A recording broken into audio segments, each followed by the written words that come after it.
सब संत चले गए, भगवान तुरंत पहुंचा लिया है, पूरे फर्श को मार्जन कर दिया, सब बिल्कुल सारी दरी वरी समेट करके रख दी, सब पत्तल आदि सबको व्यवस्थित कराए, सारे बर्तन मांज करके धर दिए, सब बिल्कुल व्यवस्थित करके और आकर के ठाकुर जी सामने बैठ गए। मैया अब सेवा हमारी तो पूर्ण हो गई, अब हमारी पेट पूजा करो, अब आप लगो रसोई में, हमारे लिए बनाओ।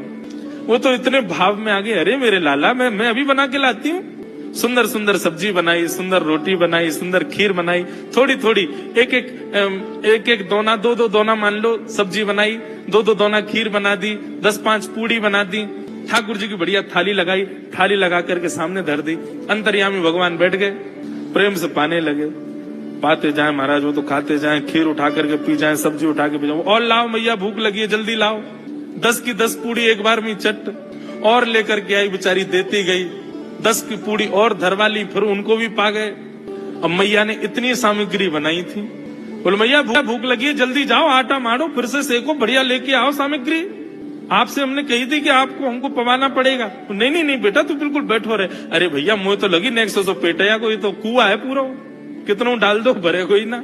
महाराज आटा मारते मारते शाम हो गई, शाम तक ठाकुर जी पाते ही रहे और खूब पेट भर के पाया। महाराज एक आसन पर अखंड 4 घंटा बैठ करके भोजन किया और भोजन करने के बाद ठाकुर जी बोले ठीक है सेठ जी अब आओ, लाओ तेल ले आओ, आपकी नक मालिश कर दूं, आपकी नक सेवा कर दूं, आप थक गए होंगे।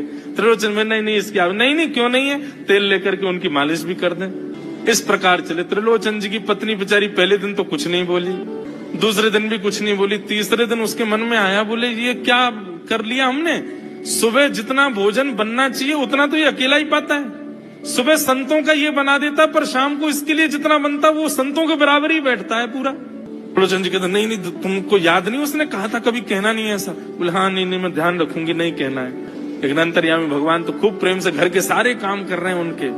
महीना 1.5 महीना बीत गया, खूब आनंद से सेवा चल रही थी।